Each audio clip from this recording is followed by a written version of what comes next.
Hello everyone and welcome to the channel. My name is Brent and in today's video we're going to be doing our week 14 stock market weekly recap for April 5th through the 9th, 2021. We're going to go ahead and quickly take a look at last week's changes that we covered here on the channel, which was back on week 11. It was pretty negative out there in the market. That is not the case any longer.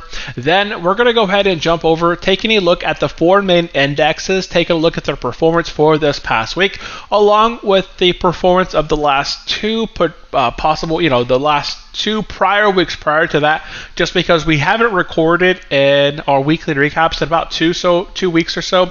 We moved into our brand new house last week, so we've been moving, disconnecting services, moving our computers around, so we got everything hooked up, and I'm recording for the first time at our new house today. Now, after that, we're going to go ahead and take a look at the entire S&P 500 performance for this past week. What stocks were up, what stocks were down, what sectors were strong, what sectors were weak. Then we'll take a look at oil, the dollar, silver, gold, bonds, take a look at the 10-year yield. Is it moving higher? Is it moving lower? And take a look at current mortgage rates. So hopefully you were able to lock in some really good interest rates back in the 2% range, because right now they are, almost halfway between 3 to 4% right now, which is just crazy to see that big of a difference just within 2 months. So really exciting. So with that said, if you are brand new to the channel, have not yet subscribed, go down below, hit the red button to subscribe, make it gray, hit the bell to be notified every time we release a brand new video, and of course give this video a thumbs up, make it blue, and let's go ahead and get into the video. So back on the 11th, or week 11, between the 15th and the 19th of March, the stock market was pretty down. I believe the FANG stocks have been negative. So Google, Microsoft, Facebook, Apple, all those big ones along with Tesla had been going pretty hard. And I saw a lot of buyers buying into, I bought $5,000 of Apple. I didn't buy anything else. I wanted to throw some money over at Microsoft, but I did buy about 5,000 of Apple, 3,000 of AbbVie, and 7,000 of VTI, and a few other positions out there just within the last few weeks. So that is what I've been kind of buying.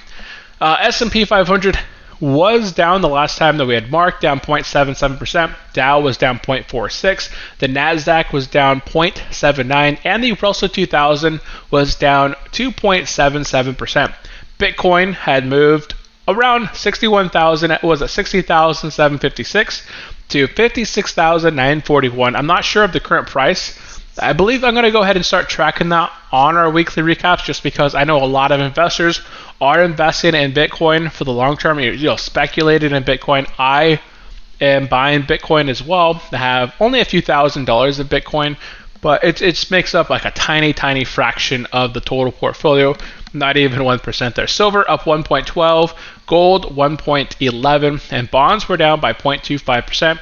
Mortgage rates were jumping a little bit higher from 3.23 to 3.34. That's a huge jump there, over 10 basis points. Then we had 10-year bond rate from 1.64 to 1.73. So let's go ahead and jump into this past week's changes for the 5th through the 9th of April 2020. So here we are. We just hit a all-time high here at 41.29, essentially where we closed at. It was a new record all-time high here. For the week, it is up 2.71%, putting it year-to-date by 9.92%. I believe that we're going to have quite a bit of inflation with as much money that we have been printing. All these stimulus checks have been rolling out. All the amount of cash that is being held in people's bank accounts. I had friends that, they're not worried. They got their stimulus checks. They have multiple kids. They have thousands of dollars in their bank account that they didn't have there in the past. So they're kind of relaxed. They're taking it easy. And a lot of them are kind of hoarding that cash. So that's a lot of people out there. They're not all going out there and spending it, willy-nilly. I think a lot of them are kind of keeping it just because of a rainy day fund, something such as what happened back in 2020 could potentially happen in the future, where there's more shutdowns, there's more lockdowns, there's more layoffs. So I think a lot more people are being cautious going into 2021. And there's a lot of talk right now of inflation, and I believe that if you're not invested in the market, your money is going to be devalued here very quickly through 2021. So the S&P 500 up nearly 10% year to date. Now let's go ahead and jump over to the Dow Jones, up a whopping 1.95%. The Dow Jones is up 10.44% year to date. We have the Nasdaq up 7.85% year to date. So it is creeping behind both the S&P 500 and the Dow Jones. That's just because of the performance that I had back in 2021. Now it had a bit of a beating here early on in the year, with the FANG stocks taking a really good beating. I think most of the tech stocks were down anywhere from 10 to 20%. Even, Tesla, I believe they were off their high by some 30%. So a lot of them got beat down pretty hard. But overall, they're up 3.12% this week alone. The Russell 2000 continuing to get beat down, but it is still in first place year to date, up 13.6%. So the Russell 2000 had been beat down. I believe it ended 2020 in the negative, and over the past few weeks, it's been doing really well here. So looks like the chart here, this is 1 year. So let's go look at the 3-year. And from 2020, okay, it did actually recover in 2020. I wasn't sure.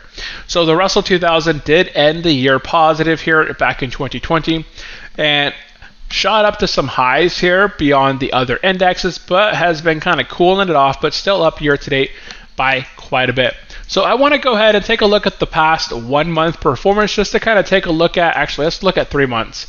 Because over the past 3 months, there has been a lot of negative movement in the market. The S&P 500 had dipped for quite a while. So there was a period here from end of February going into March where there was a bit of a rocky. There was a double bottom here with a lower double bottom, kind of signaling a week. But then we had a huge jump up here, another double bottom right here. But the stock market continues to get pumped up higher. So, these are generally, when we have a double bottom here where the second one's a little bit lower, generally that means that the market is going to be taking a break. But in this case, it goes a little bit lower, flies up high, gets a little bit lower, has support now at those old resistance points, and moves higher. So it's been doing this trend here where kind of builds, goes sideways for a bit, kind of, double bottom here, builds up a bit, another double bottom, builds up a little bit. So kind of an interesting time frame. I'm not sure what to expect here in 2021. I do believe that if you're not invested, that a lot of your money is going to, a lot of investors are going to surpass you quite a bit. At this point, it's really hard to say that, there was a time when even I was considering selling out of my positions. The stock market is at an all-time high. We had a dip. So here back in February, we had an all-time high right here. And then we had a dip. It's like, what if this is a sell-off? What if this is that point where back in March of 2020, where we had a bit of a sell-off and then it just continued to sell off for weeks on weeks on weeks, and the market went down 20, 30%. What if I sold off here and I would just kind of save myself from those negative? But for the most part, with what's going on right now in the market, with the printing of money, everything is getting more expensive. Rates are going higher, but they're trying to keep them lower. I think at this time it's better to be invested versus being not invested at this moment. So kind of interesting here. You can see over the past 3 months, up 8.69 for the Dow Jones. The S&P up 7.95. The Nasdaq here up 5.29. This is a bit of a rocky time right here. A lot of investors kind of deciding whether they want to be invested or not invested in here. I saw a lot of investors early on that had been in some of the leverage funds, the TQQQ, the triple leverage Nasdaq. I saw some investors buying those up prior to this, so they were buying them up back in January and in February. So I don't know if they held on to it. I haven't seen them post in quite a while, but we'll kind of see how this kind of plays out. Russell 2000, it gained a lot in the early on and just has been trending sideways right now. There's been a lot of small mid-cap businesses that have been reopening. I know I was talking to a few businesses, and they're kind of discussing reopening their doors. I know a lot of businesses here in Oregon have reopened their doors, and they're getting a lot of traffic coming in and eating, and shoppers coming in. But that's not the case for a lot of businesses that did have to close down. So the S&P 500 performance over the past 1 week. Take a look at this right here. 1 week performance. Apple up 6.68%. Tesla 2.31%. Google 6.62%, Facebook 4.62%, Microsoft 5.57%, Apple a whopping 8.13%, Nvidia and Intel both up nice 4 to almost 6% there for Intel. Financials up. Now the only sector, there's a few sectors out here you can kind of see kind of red here. We can see energy, Exxon, Chevron down quite a bit there, 2.65%. We also see here in the middle, AbbVie and a few others. So AbbVie is at 107. I think I have a sell of AbbVie. I bought it at 103 or 104 and some change. I sold out of it at 108, rebought it at 103, 104, and I put a limit sell for 110 again. So if it gets to that 110 point, it'll just kind of sell all those shares out. It has a lot of resistance at that 110 point, and until it breaks that point, I don't mind just kind of buying and selling out of it. It's within a Roth IRA, so I'm not charging any commissions. I just take the profits, roll them into more shares as it falls back down into the 103s, 104s, and then I rebuy more shares, wait for that return back up to 110.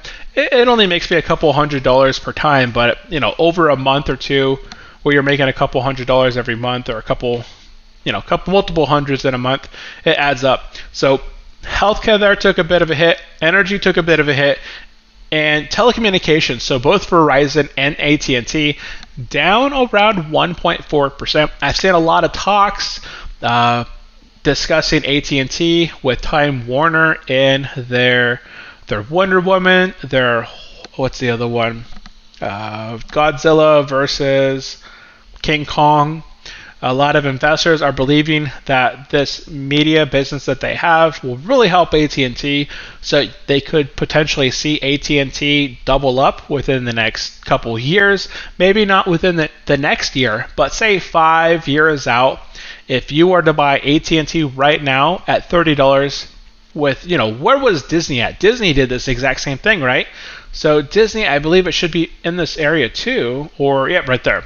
So Disney, remember when Disney fell below $100? I think it fell for like $80 to $100, somewhere in that range. And right now, all of their stores, all of their what do they call the amusement parks, all of their cruises, all their parks are essentially closed right now because of what happened here in 2020. But they rolled out that Disney Plus, and that has skyrocketed them from an $80 to $100 stock to now nearly $190. So a lot of investors are also looking at AT&T thinking, what if they were to buy AT&T at this point? And it still pays out a 6 to 7% starting yield. But what if they have that 100% growth over the next 2 to 5 years as their entertainment? They get those new they get the new shows on there, the Justice League shows. I know they released Wonder Woman on there, Godzilla, King Kong. They're going to be rolling out more stuff as Netflix, so they have a huge platform. And a lot of investors, I think, are looking at AT&T potentially doubling up. Let me know down in the comment section below, what do you think will happen with AT&T in 2 to 5 years if their Time Warner deal, I don't know what their service is called at the moment, but their streaming service, I think that's still a really good plus for them. I had potentially thought about AT&T selling it off, but kind of looking at what the potential they have in the future, along with that really nice dividend that they do have right now, I'm going to go ahead and hold off on selling it. If it does drop into the $27, $28 range again, I probably will buy a little bit more shares as well. So that is the weekly recap there by sector. Taking a look at oil. Oil was down 2.87%. You can see that right here. Affected Exxon and Chevron down around 2.7% right there as well. The dollar. So a lot of investors thinking that the dollar is going lower. Well, you are correct. It started the week here at 92.57, trended lower here at 92.25, 1.27. We had silver positive by 1.17. So the stock market's positive, and both gold and silver were positive. So silver up 1.17, but still negative year to date by 4.68. Gold positive by 0.81, but negative by 8.45%. Bonds positive by 0.17, but still negative year to date by 3.68%. And we have the bonds. So in our last recap, we had the 10-year bond at 1.73, and here we are, 10-year yield, 10-year bond rate is at 1.73 for the 10-year. So I think this is a good sign. This is really interesting. Look at that 3-month, 0%. 5-year, 0.88. I don't really track the 3-month and the 5-year, but I always look at that 10-year just to kind of see. That is used more by banks, and it's tracked a little bit more as far as the economy outlook on cash. So that's the risk. How risky is it to move into bonds that offer a nice yield versus potentially having your money invested in the market and having it a bit more risky? So if you can make 2% in bonds versus investing it in the S&P 500 and maybe getting that 2%, or it could dip 10, 20, 30% this year potentially, where would you have your money a little bit safer? So it's one of those risk factors right there. And mortgage rates fell by 1 basis point. So back when I did our recap, it was at 3.34. It is now at 3.32. So stayed within that range. Looks like it lost probably 1 basis point last week, lost another basis point this week. So it rests at 3.32%. Now, I have posted quite a bit over on Facebook. So while I haven't been posting a whole lot of videos, I've been trying to add a bit more as far as like what I am buying. I had quite a bit of cash. I still have, $7,000 I think over on Merrill Edge. I had put a limit order to buy Main Street Capital, a BDC, on Merrill Edge, but it didn't go through on Thursday, Friday. So I'll see here if it goes through on Monday or sometime this week. I think I have a limit buy at $40 or $41 for Main Street Capital. But over on M1 Finance on my wife's portfolio, we put $100 into Selective Insurance Group and Innovative Industrial Properties. I made a video on this one. So here, I posted it on Facebook and then made a video going over selling McDonald's, selling Tanger Factory Outlet, selling my Waco Group. Waco Group moved positive. These ones were already positive.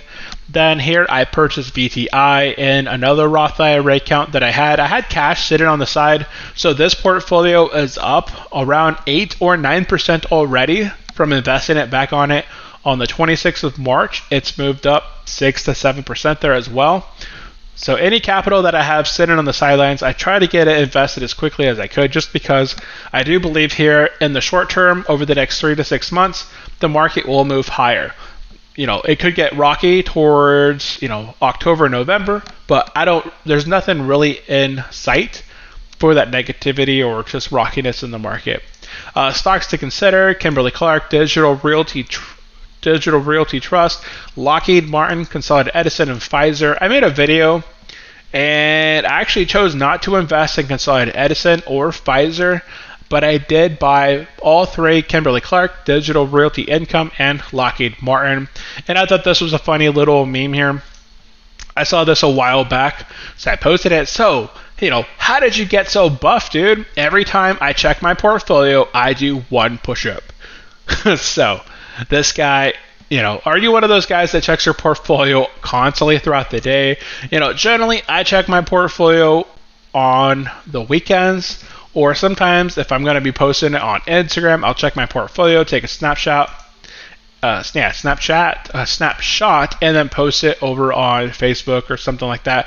And then we had April Fools back on April 1st. I thought that was funny. I absolutely cannot believe it. I had lost $337,000 over the past week. But, this only took me a minute there to find it on April Fools.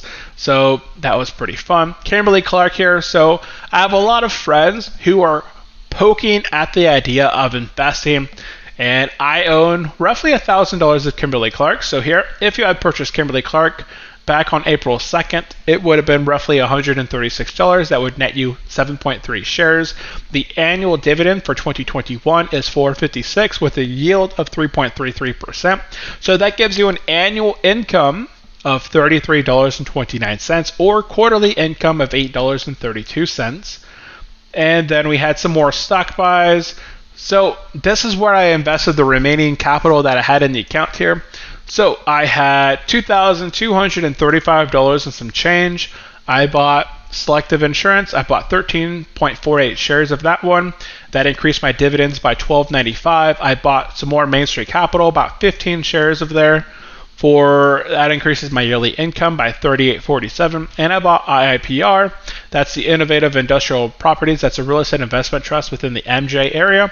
I bought 3.13 shares of that one. And that one pays out roughly $16.56 for the year. Total annual income increased by $67.98, not counting appreciation, which all these positions and I believe these are really small businesses. So Innovative and Selective Insurance, I picked those out because they have a lot of growth potential behind them, and they're still small market cap businesses. Main Street Capital, I looked at this one, it still has a really good starting yield of around over 6%, I believe. So even though I'm positive in that position by 22 to 40%, I think it is, I still put $600 in this account, and I was trying to buy 126 shares over on Merrill Edge. And then I'm looking to rebrand my YouTube channel, so I did put out a poll here on YouTube, letting people know, hey, what do people prefer or think is best? I actually liked the Brent Metters Investing versus Brent Metters Invest. So I like Brent Metters Investing or Brent Metters Investing, just without the hyphen. So I did put out a poll on YouTube. If you guys are watching this, go to my community tab and go ahead and vote on the poll. I'm going to go ahead and make that change this week to, I think right now, Brent Metters Investing is winning because I am still investing heavily in the stock market. I buy also into cryptocurrency, and I own I own 4 properties right now. And hopefully here in 2021, as I do sell off my other property and get that tax-free capital, I'll be putting that towards some properties that offer a higher return on investment. So I'm still continuing my real estate business. I just got paid out $2,000 and some change for my rentals this month. So in April, I got my check from the property manager. It's over $2,000, so that's really good. And that's always nice to have. And we have, our total stock portfolio. So this is our entire M1 Finance portfolio. There's a link to Facebook if you guys are interested in this. I will also try and have a link down in the description below. If it is not there, remind me just by dropping a comment saying, hey, you forgot to post your link, and I'll post my M1 Finance portfolio. But the entire portfolio outside of Simon Property Group, which is down 28.10%, is completely green here. And I really wish that I bought more Method, I think it's Method, ticker symbol MEI. That one's up nearly 16% already, but I was trying to buy up these big positions right now. So Siggy, I put 1650, and no, that's IIPR. So Innovative, I put 1650. Siggy, I put 1664. There's a few other positions in here that I'm trying to build up to that 2,000. So Main Street Capital is at 1645. Apple is at 1467. Plus I have $5,000 of Apple on another account. And that's pretty much it there.